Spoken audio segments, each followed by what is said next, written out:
नमस्कार दोस्तों, welcome on my YouTube channel legal and tax गुरु। मेरा नाम ठाकुर मुकेश कुमार पटरावत एडवोकेट है।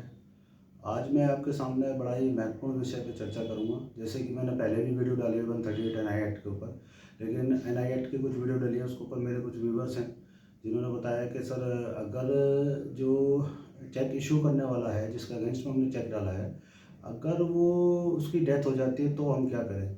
तो आज का टॉपिक मेरा इसी पे है कि 138 के केस में लीगल हेयर्स जो है उनके ऊपर क्या लायबिलिटी बनेगी, कैसे लायबिलिटी बनेगी और हम क्या क्या रेमेडी हमारे पास में कोर्ट के अंदर अवेलेबल है। आज का मेरा टॉपिक इसी के ऊपर है। चलिए ज़्यादा समय ना लेते हुए मैं वीडियो स्टार्ट करता हूँ। सबसे पहले मैं बात करता हूँ 138 का। जैसे मैंने अभी अपने काफ़ी वीडियो है जिसमें मैंने डाला हुआ है कि 138 का केस कब फाइल होता है, जब किसी ने आपको चेक इशू किया है और वो चेक बाउंस हो जाता है। बाउंस होने की वजह से आप उसको एक डिमांड नोटिस भेजते हैं within 30 days from the date of receiving of the knowledge from the bank.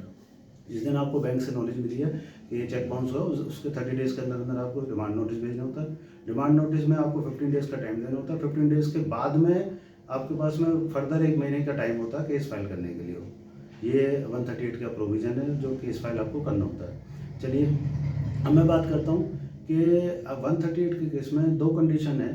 दो कंडीशन कौन सी है? डेथ वाली केस में मैं आपको बताना चाह रहा हूँ कि जो एक्यूज है 138 का, उसमें दो कंडीशन होती है। पहली कंडीशन ये होती है कि जो केस फाइल होने से पहले अगर किसी की डेथ हो जाए, सपोज आपका चेक बाउंस हुआ है और चेक बाउंस होने के बाद में आपने कंप्लेंट कोर्ट में फाइल नहीं करी और उससे पहले वो उस बंदे की डेथ हो जाती है एक्यूज की, तब क्या होगा? और ड्यूरिंग द ट्रायल अगर कंप्लेंट ऑलरेडी फाइल हो चुकी है, कंप्लेंट फाइल होने के बाद में अगर उसकी डेथ हो चुकी है, तब क्या होगा? अगर कोर्ट ने ऑर्डर पास कर दिया है, कोर्ट ने ऑर्डर कर दिया है, तो उसके बाद में क्या होगा, मैं इस पर आज आपसे चर्चा करूँगा। सबसे पहली बात कि जब चेक बाउंस हुआ और आपने कंप्लेंट डालने से पहले ही अगर एक्यूज की डेथ हो जाती है तो आप उस केस में कुछ नहीं कर सकते हैं, क्योंकि क्रिमिनल केस कभी भी CPC जो हमारा CRPC जो है कि जो डेथ आदमी है उसके ऊपर कोई भी क्रिमिनल केस नहीं चल सकता है। इसलिए आप उस कंप्लेंट को फर्दर फॉलो नहीं कर सकते, वो कंप्लेंट नहीं चलेगी। इसके साथ साथ मैं आपको दूसरी कंडीशन बता देता हूँ कि जब चाहे कंप्लेंट ऑलरेडी फाइल हो चुकी है और अंडर ट्रायल है, ट्रायल में चल रही है फाइल और उस दौरान उसकी डेथ हो जाती है, तब भी एक्यूज की डेथ होने के बाद में कोई फर्दर रेमेडी अवेलेबल नहीं है। वो केस एज इट इज़ ख़त्म हो जाएगा, क्योंकि एक्यूज के ऊपर कोई भी क्रिमिनल केस नहीं चल सकता अगर उसकी डेथ हो जाती है। तीसरा पॉइंट आता है कि जब कोर्ट ने ऑर्डर पास कर दिया है, उस कंडीशन में क्या होगा? कोर्ट ने ऑर्डर पास कर दिया, कोर्ट ने ये कह दिया है कि भाई चेक का जो अमाउंट है उसका 2 टाइम्स आपको देना पड़ेगा, तो उस केस में जो लीगल हेयर्स हैं उसके डेथ के बाद में, तो लीगल हेयर्स लायबल हो सकते हैं। अब मैं आपको यहाँ पे एक थोड़ा सा सजेशन देना चाहूँगा कि जब भी आप 138 का केस फाइल करें तो उसके साथ साथ आप सिविल सूट भी फाइल करें। उसके पीछे मैं आपको रीज़न बता देता हूँ। कुछ मेरे विद्वान दोस्त हैं वो ये कहते हैं नहीं, दोनों चीज़ें एक साथ फाइल नहीं करी जा सकती, दोनों चीज़ें एक साथ फाइल करी जा सकती हैं। उसके पीछे रीज़न ये है कि 138 जो है वो एक पनिशमेंट, एक क्रिमिनल ट्रायल है, क्रिमिनल केस है। वो सिर्फ इसलिए है कि आपका चेक बाउंस हुआ है। वो 138 आपको ना ही तो कोई इंटरेस्ट दिला सकता है, ना ही आपका जो अदर कॉस्ट है उसको दिला सकता है, लिटिगेशन की जो चार्जेस है ना ही आपको वो दिलाता है। वो आपको हमेशा सिविल सूट से मिलेगा। तो मेरी एडवाइस हमेशा ये है कि आप जब भी 138 का केस फाइल करें तो 138 के साथ साथ आप हमेशा सिविल सूट ऑर्डर 37 जो है हमारा CPC के अंदर, आप उसको हमेशा फाइल करें, क्योंकि ऑर्डर 37 जो है वो हमारा समरी ट्रायल होता है, समरी ट्रायल है और वो काफ़ी जल्दी उस पर डिसीजन आता है। अब उसके पीछे मैं आपको रीज़न बता देता हूँ सिर्फ क्या है कि जो 138 का आप केस फाइल करते हैं, 138 में सिर्फ आपको मैक्सिमम जो है 2 times of the check value मिल सकती है। लेकिन जब आप सिविल सूट फाइल करते हैं तो सिविल सूट में आप अपना इंटरेस्ट का क्लेम भी कर सकते हैं, आप कोई अदर चार्जेस है तो आप उसका भी क्लेम कर सकते हैं। इसके साथ साथ आपका कोई लिटिगेशन है आप उसका भी क्लेम कर सकते हैं, आपने जो कोर्ट फीस पे करी आप उसका भी क्लेम कर सकते हैं। ठीक है जी। अब इसके साथ मैं आपको ये बता देता हूँ 138 के केस के साथ में सिविल सूट क्यों फाइल करना चाहिए।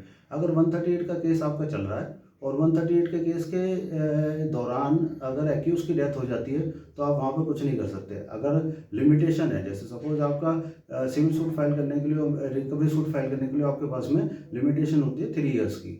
अगर आपका 138 का चेक का बाउंस का केस चल रहा है और वो 3 साल से बियॉन्ड हो जाता है तो आप फिर उसके बाद में रिकवरी सूट भी फाइल नहीं कर पाएंगे। मेरी एडवाइस ये है कि या तो दोनों केसेस को एक साथ डालें या फिर आप वेट करें। अगर आपने 138 का केस ऑलरेडी डाला हुआ है तो 138 के केस के साथ में आप 2 साल 2.5 साल तक वेट करें। अगर वहाँ पे कोई डिसीजन नहीं आया है तो आप एक सिविल सूट जो है ऑर्डर 37 में डाल दें। ऑर्डर 37 जो हमारा समरी ट्रायल है और उसमें बड़ा अच्छा रिजल्ट है और बड़े जल्दी कोर्ट उसे सुनता है।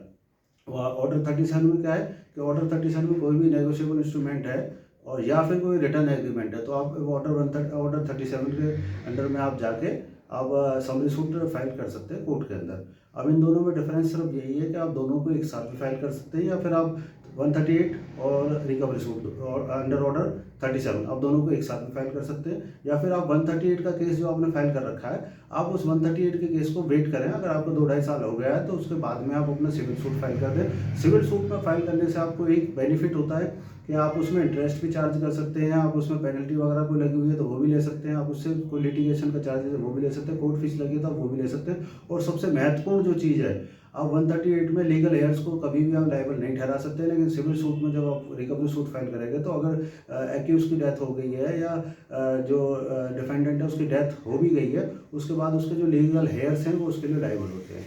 धन्यवाद दोस्तों। होप आपको ये आज वीडियो से क्लियर हुआ होगा कि 138 के केस में अगर किसी की डेथ हो जाए तो क्या होगा, उसका रिकवरी सूट कैसे फाइल होगा, तो इसके बारे में आज आपको जानकारी मिली होगी। अगर आप मेरे से कोई भी लीगल जानकारी या टैक्स पे कोई जानकारी लेना चाहते हैं तो आप मेरे व्हाट्सअप नंबर पर मुझे कॉल भी कर सकते हैं और व्हाट्सअप पे मुझे कोई मैसेज भी कर सकते हैं और अपनी कॉल बुक करा सकते हैं। मेरा व्हाट्सअप नंबर है 9891321642। धन्यवाद दोस्तों।